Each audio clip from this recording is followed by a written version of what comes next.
Andrés Manuel López Obrador, gracias por esta entrevista con Reporte Índigo para pues dar a conocer tu nueva obra editorial, literaria, que es No decir adiós a la esperanza. Este libro que sale ya como una compendio de lo que sucedió en las elecciones del 2012 y sobre todo que explica muy bien qué es lo que viene, qué es lo que sigue en este movimiento que has emprendido y que tiene ya pues tantos años. ¿Qué te motivó, Andrés Manuel, a hacer este libro? Bueno, Ramón Alberto, primero agradecerte por esta entrevista. Siempre que termina una etapa y comienza otra, escribo algo para dejar un testimonio, para dar mi punto de vista. Y ahora pues estamos terminando una etapa, estamos iniciando otra, y quise dar a conocer cómo vi todo este proceso. El libro tiene 3 grandes capítulos. Uno que es precisamente el de la campaña presidencial, con un antecedente sobre los que mandan en México, ¿no? Porque al final de cuentas, pues a ese grupo fue el que enfrentamos, no fue a Peña Nieto, ni al PRI o al PAN, sino pues son los 30 que mandan en el país, encabezados por Carlos Salinas. Entonces hice en el primer capítulo una caracterización de cómo funciona este grupo que manda en México, que tiene el control de las instituciones y que no quiere que haya ningún cambio, porque a ellos les ha ido muy bien, le ha ido mal al pueblo de México, le ha ido mal a la nación, pero ellos quieren que se mantenga inalterable la actual política económica y la política en general. El segundo capítulo es sobre el fraude. Lo cuento, hablo también dando antecedentes de lo que han sido los fraudes en México. Somos campeones en fraudes electorales en el mundo. No hay democracia en el país, es la asignatura pendiente. Pero cada fraude tiene su peculiaridad, son distintos. Este fraude fue distinto al del 2006. Este fraude tuvo como distintivo el uso del dinero a raudales para traficar con la pobreza de la gente. Ahí está la clave para entender lo que sucedió. Ganamos en las ciudades, la clase media votó por nosotros, la población más libre, menos controlada, menos necesitada, votó en libertad. Sin embargo, en colonias populares, en el medio rural, traficaron con la pobreza de la gente. Yo no culpo a quienes por necesidad entregan su voto o entregan su libertad, porque la pobreza es algo muy duro.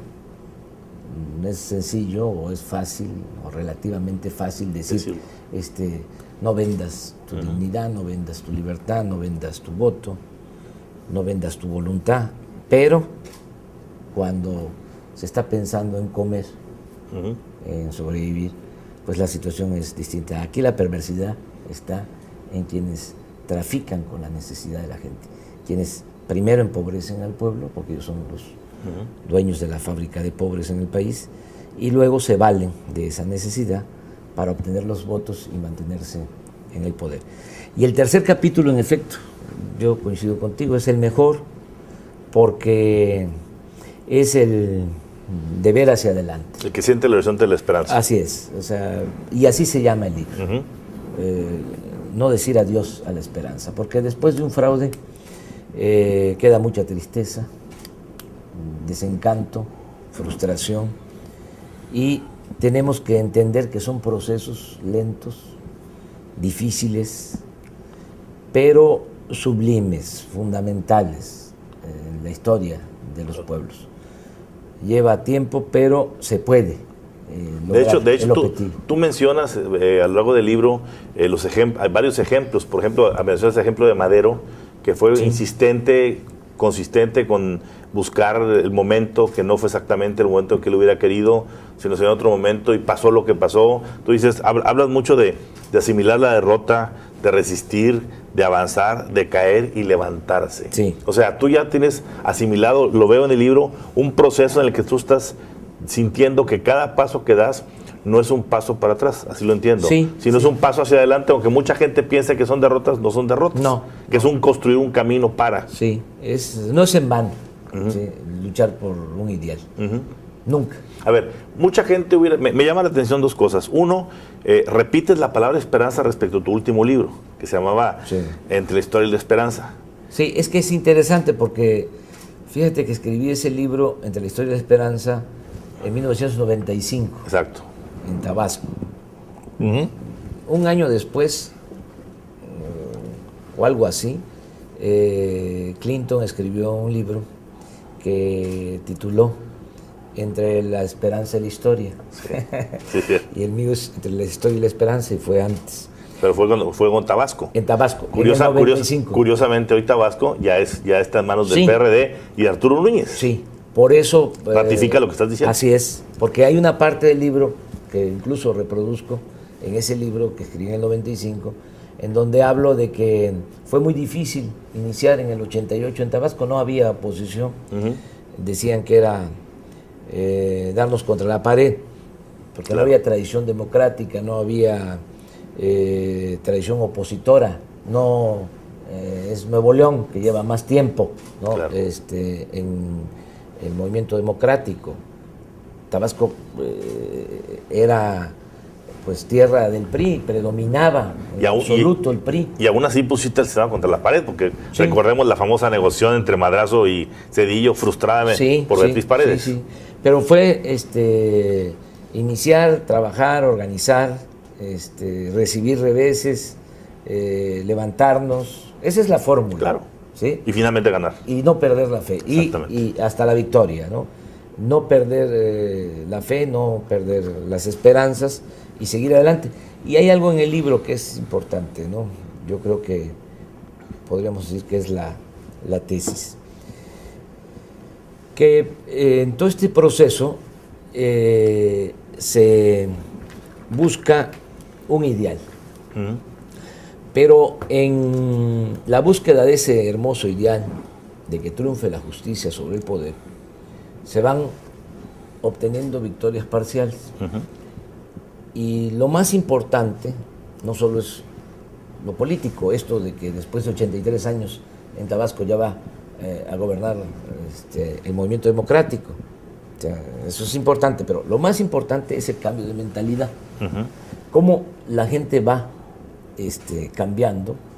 Y eso yo creo que es lo básico, porque cuando cambia la mentalidad del pueblo cambia todo. Eso es lo más difícil de lograr. Claro. Pero eso es lo más importante.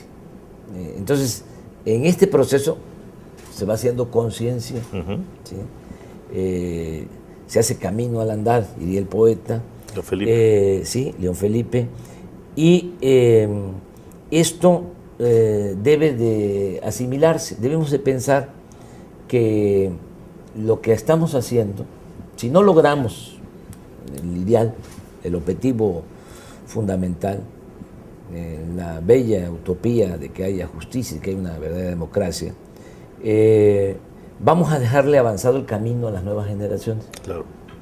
Ellos van a padecer menos. Entonces, esa es una forma de verlo. Pero la otra, que es la tesis, es que se puede ser feliz buscando la felicidad del prójimo.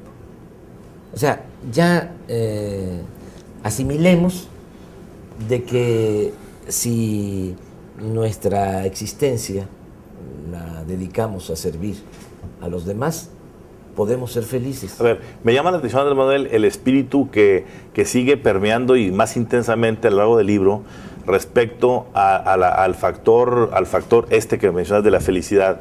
Eres primero, bueno, se lo dedicas a los bien amados y bien amadas. Esa es tu dedicatoria, así, tan plena como eso. Sí. Nadie más que eso. Sí, porque los quiero mucho a mucha gente.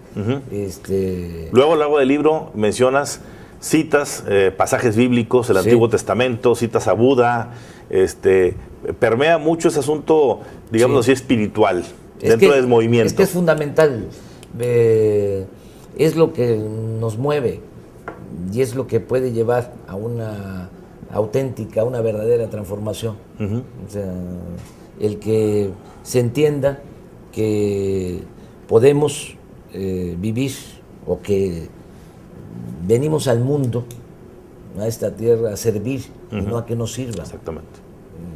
Que tenemos que poner nuestro conocimiento, nuestro talento, nuestro carisma al servicio de los demás. Eso es la esencia. Y esto ha estado siempre en la historia de la humanidad. Hago mención de los griegos, de Aristóteles, 350 años antes de Cristo, está planteando de que la política tiene que ver con el amor y con la felicidad. ¿Sí? Claro. Pero profetas, grandes maestros, ¿no?, de todas las religiones plantean lo mismo. En el Antiguo Testamento se habla, y lo menciono en el libro, de que debemos de ser humanos, generosos, con viudas, con huérfanos, con los pobres, con los que sufren. ¿Sí? Incluso se establece para el pago del tributo a Yahvé, para las ofrendas, una distinción. Una distinción de personajes. ¿Sí? Lo mencionas en el libro muy bien. El pobre, ¿sí?, puede tributar menos que el que tiene para ofrecer una res. Entonces, siempre ha existido eso. Jesús, en el Sermón de la Montaña, pues es muy claro, ¿no? Bienaventurados los pobres, de ellos será el reino de los cielos. Y se piensa también que esto está muy vinculado a lo religioso. No necesariamente. No, o sea, el ser humano, ¿sí?, creyente o no creyente, siempre busca, ¿sí?, o debe de buscar ser solidario, ser fraterno. Pongo en el libro el ejemplo de un dirigente anticlerical como Ricardo Flores Magón, íntegro, extraordinario por su firmeza, que en las cartas que le envía a su mujer, pues le dice: pasa, ¿no?, por el callejoncito donde estaba su celda, donde estaba preso, a las 6 de la tarde, porque quiero ver tu carita hermosa. O sea, eso tiene que ver con todos nosotros. Claro. Y últimamente, lo pongo también en el libro, me tocó ir a un hospital en la Ciudad de México de enfermedades respiratorias por un familiar, y ahí está un niño que se llama Chuchín, que nació a los 6 meses. No conoce la calle, siempre ha estado ahí, lleva 2 años, acaba de cumplir 2 años. Cada vez que cumpleaños, que es Día de Reyes, fin, trabajadores, enfermeras, doctoras, doctores, hasta los directivos del hospital, regalos. Es una cuestión fraterna, solidaria. Eso lo tenemos los mexicanos. Claro. Y eso es lo que yo planteo, que rescatemos para regenerar la vida pública. Tenemos esos valores. De hecho, tú en la portada del libro apareces con... Sí, esta es una niña. Una niña, sí, ¿no?, que se me acercó en Sonora con su mamá, que quería tomarse una foto conmigo. Ajá. Y escogí la foto porque es eso. Es entrañable. Sí. ¿Qué fue diferente en el 2012 al 2006 en cuanto... Vamos a hablar únicamente primero de la parte de lo que se llama, de lo que es llamar el nuevo fraude. ¿Qué fue diferente? Mira, ahora hubo más participación de clases medias. O sea, esto que comentaba, a diferencia del 2006. Nosotros tuvimos más apoyo en el 2006 en sectores populares, en la gente más pobre, del medio rural y del campo. Y ahora fue distinto. porque aunque los pobres en las encuestas me identificaban como la posibilidad de ayudarlos, de apoyarlos, de sacar a muchos de la pobreza, 15 millones de mexicanos que están en pobreza extrema, y ese fue mi compromiso, pues venció el dinero, se impuso el dinero. Esa fue una diferencia sustancial. También tuvieron más efecto los medios en el 2006 que ahora. Fíjate que... ¿Por qué? Porque hubo un despertar ciudadano, no les alcanzó lo mediático ahora. O sea, pensaron que... De hecho, podemos hablar de dos quiebres. Tú hablas, por ejemplo, del caso Salinas, con dos brazos operadores eternamente, que es el económico y el mediático.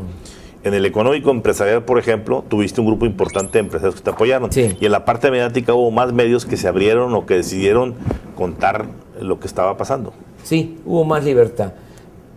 Pero también no olvidemos que la imposición de Peña Nieto tuvo inicialmente como fundamento la publicidad, lo mediático. Claro. Televisa quería imponerlo, Claro. lo fue proyectando desde hace 6 años.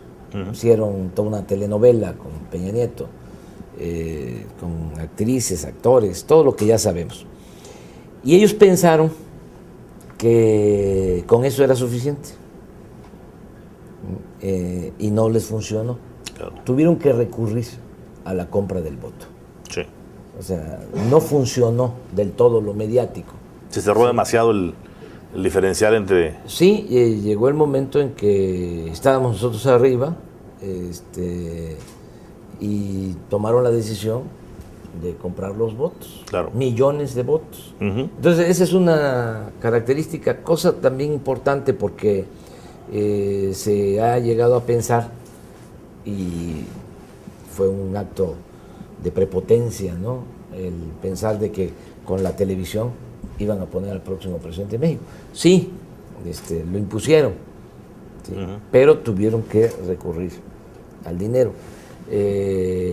No lo es todo la televisión, ¿sí?, a pesar de que existe... ¿No sientes, Andrés Manuel, que en 2012 se repitió el fenómeno de 2006 a la inversa? Es decir, en 2006 el PRI trasvasa votos al PAN para que Calderón gane, vía el Tucom, vía el Bester y los 6 gobernadores, y que ahora en el 2012 es el PAN el que en estados como Guanajuato, Jalisco, la Ciudad de México, el Estado de México, trasvasan votos. Totalmente de acuerdo. Se volvieron a poner de acuerdo. O sea, se entendieron. Bueno, ¿qué más se puede decir si Fox claro, llamó a votar por Peña Nieto? Espino. Sí, Espino, o sea, claro, no, eso no hay duda. Incluso Calderón, ¿sí?, se arregló con Peña. Claro. O sea, se pusieron de acuerdo para impedir que se llevara a cabo un cambio en el país. Claro. Esa es la verdad. Hubo un momento en que los mismos publicistas del PRI y del PAN, por instrucciones de los que mandan realmente en el PAN, ¿sí?, sacaron mensajes en contra de nosotros. Claro. Los mismos mensajes. Fue cuando sacaron de contexto una frase mía en la Plaza de las Tres Culturas, donde yo supuestamente llamaba a la violencia. A la violencia. Entonces, eso lo hicieron A ver, conjuntamente. en esa parte, bueno, antes de pasar esto, ¿qué cosas buenas te deja la elección del 2012? ¿Qué elecciones positivas te deja? ¿Qué buenos sabores? Ya nos dijiste todo lo malo que dejó. ¿Qué cosas buenas te deja? Por ejemplo, decías tú, ¿más clases medias? Sí, no, 16 millones de votos de mujeres y de hombres libres. Claro. No entregamos despensas, No es poco, ni materiales de construcción, ni dinero, ni tarjetas Soriana, ni tarjetas Monex. O sea, 16 millones de ciudadanos. No, eso es una cosa extraordinaria.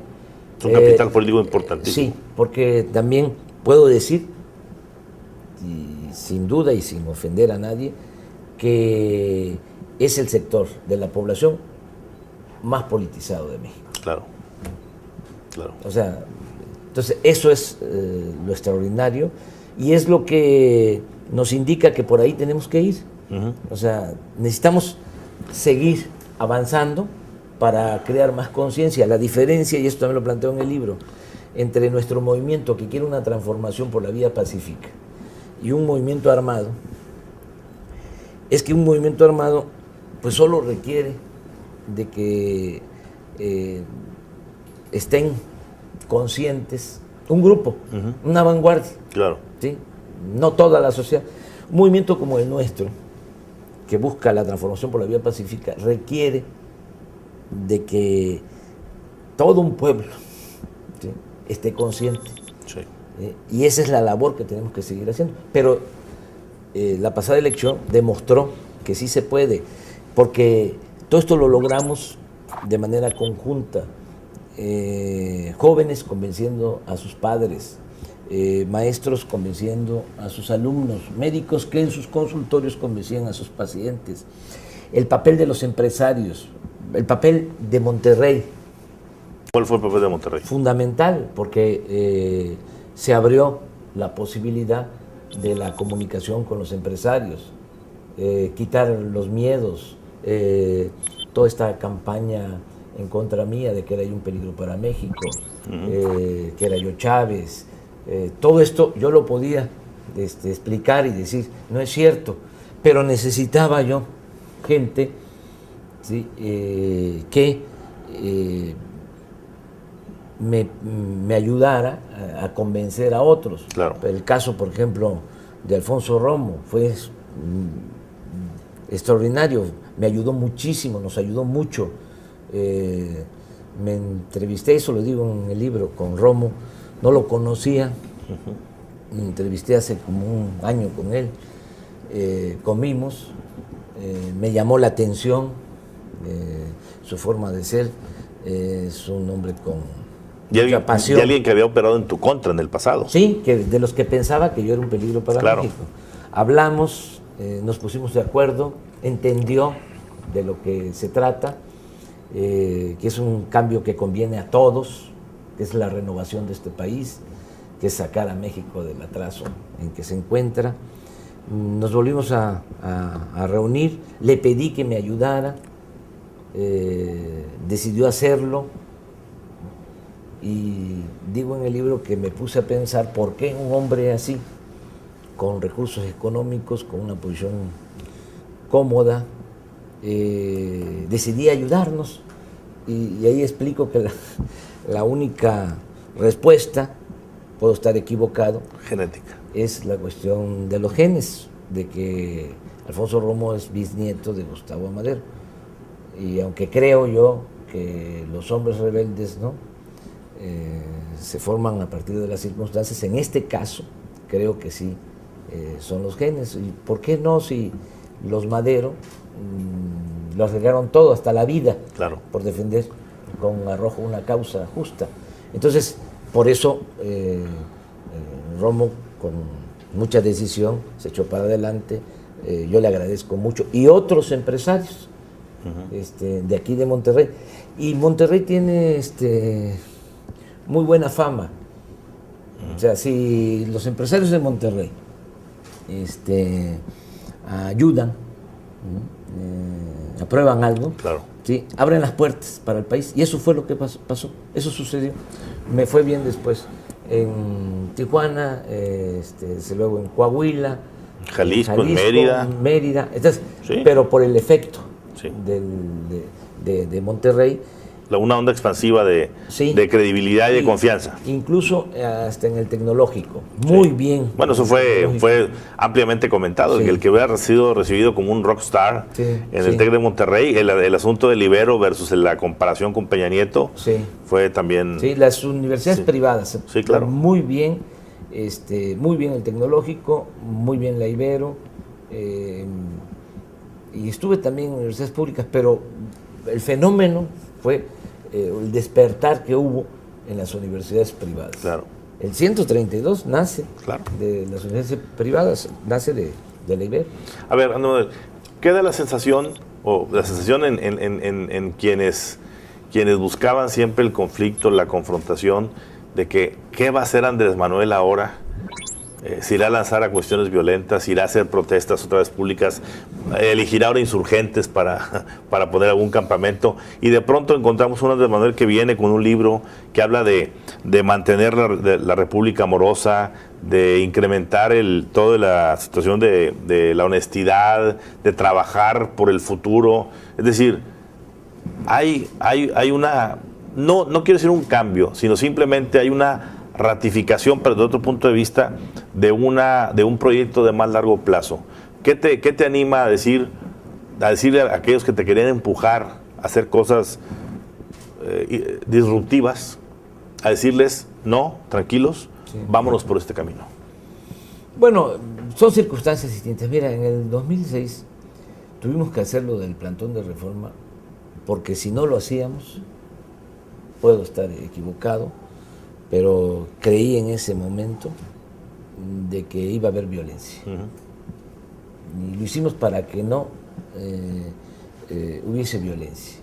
Y afortunadamente logramos que no hubiese confrontación, no se rompió un solo vidrio. Sin embargo, mediáticamente nos atacaron mucho, ¿sí? Nos afectó mucho eso. Yo te puedo decir que estoy tranquilo porque evitamos la violencia. Eso nos hubiese afectado a todos, sí, se hubiese desbordado. En el 12 pues, fueron otras circunstancias, en este año, en esta elección, son otras circunstancias. Mira,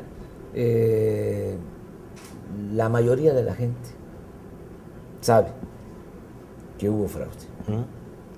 O sea, a diferencia del 2006. Claro. Son condiciones distintas. O sea, esa parte de la conciencia es parte positiva del saldo, sí, del 2012. Sí, hubo encuestas, ¿sí? En donde después de la elección se le preguntaba a la gente, ¿crees que hubo compra de votos?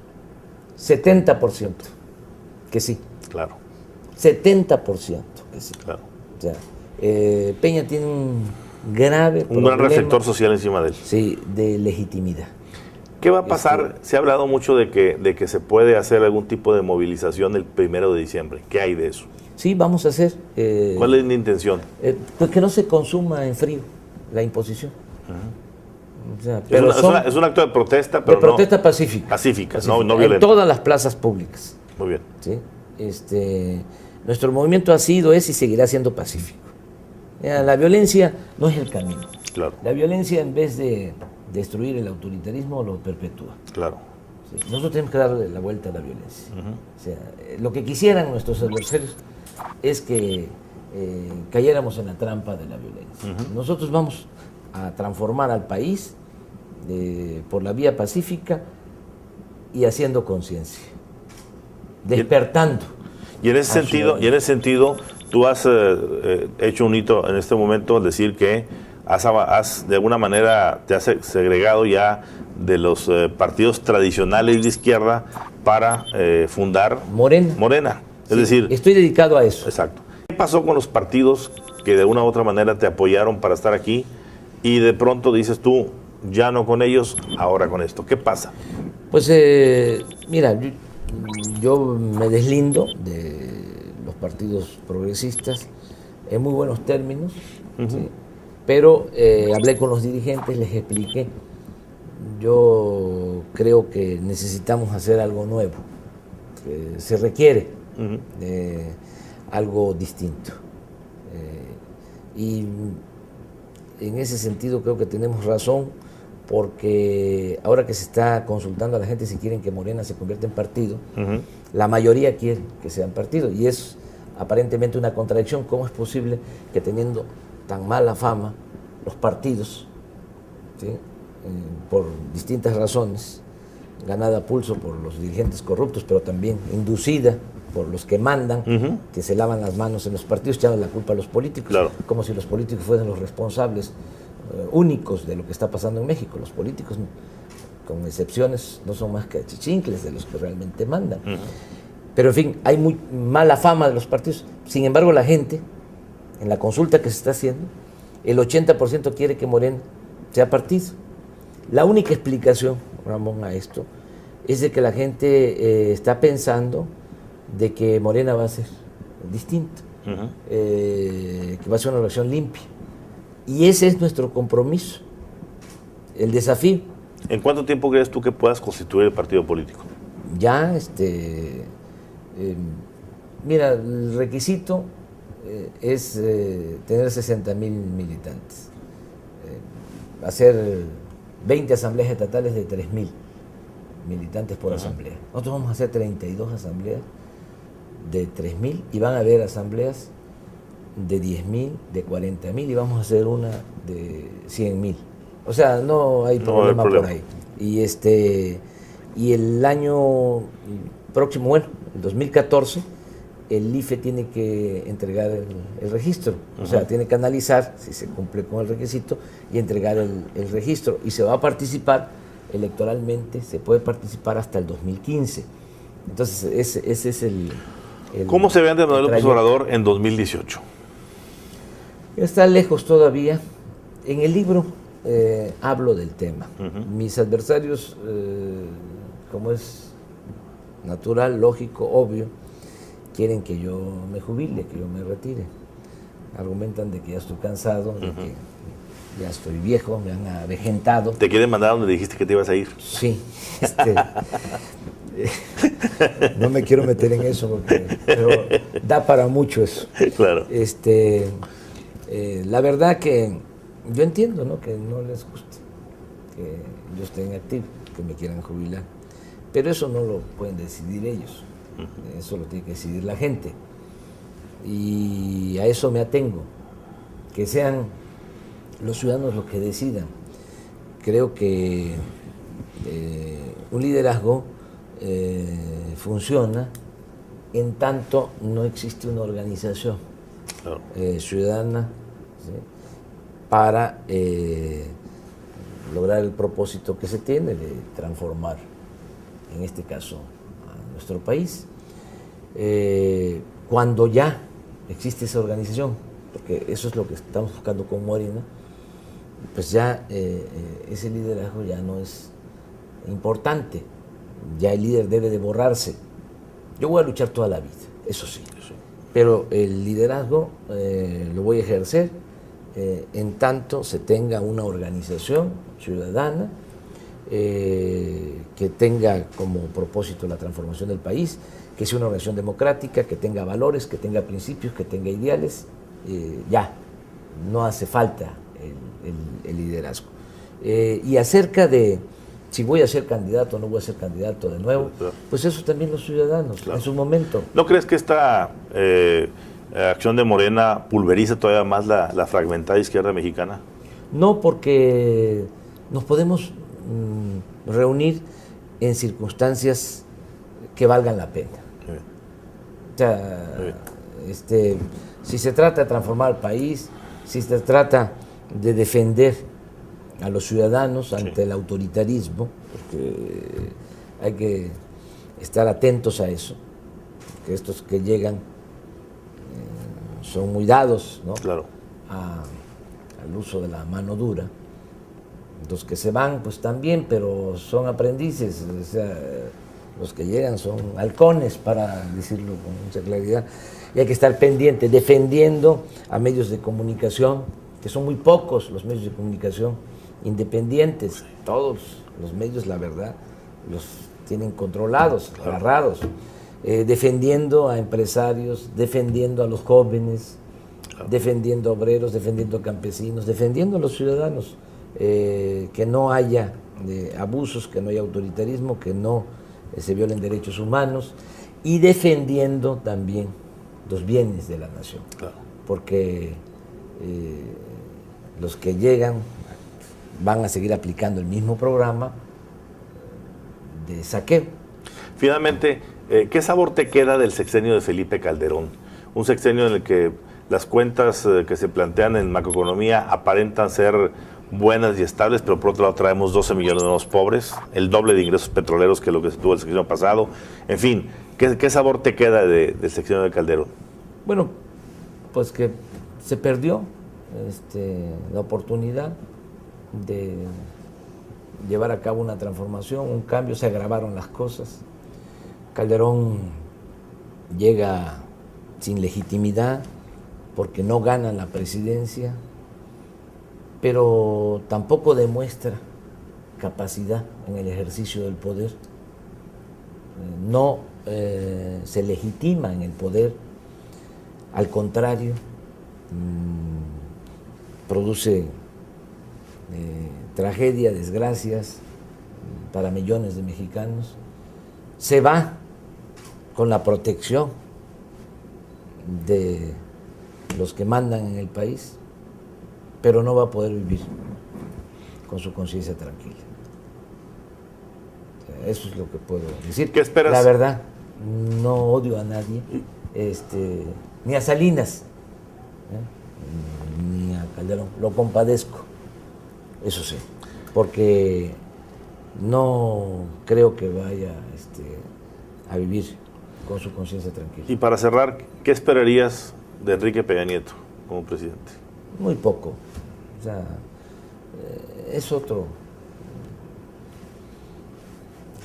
no quiero decir la palabra, pero es otro empleado, con todo respeto a los empleados, ¿no? Es un pelele, es un títere. O sea, esa es una de las características del poder en México en nuestro tiempo. Ya el presidente, ¿sí?, no manda, ¿sí?, ya obedece. Son los 30 que tienen el poder económico. Es un gerente general político de una empresa, sí, no es el director de la empresa. Sí, es como un administrador. Gerente, como un administrador. Sí, ya no tiene, o sea, no es el tiempo, el porfiriato, el poder unipersonal, bien, el poder más fuerte del mundo, o sea, el poder dictatorial más fuerte del mundo. Luego, en la revolución, los presidentes, ¿sí?, eran monarcas seccionales, ellos tenían el poder. Ahora no sucede eso, ¿sí? Ahora son 30 los que mandan, encabezados por Salinas, y ellos deciden quién debe administrar, ¿sí?, el país. Está totalmente acotado, atado, ¿sí? Por eso escogieron a Peña, por eso no me permitieron a mí llegar esta vez. Se llaman 2 veces, pero vamos a seguir insistiendo. No, la verdad no espero nada bueno. La gente también así lo ve, a pesar de que regrese el PRI supuestamente a la presidencia.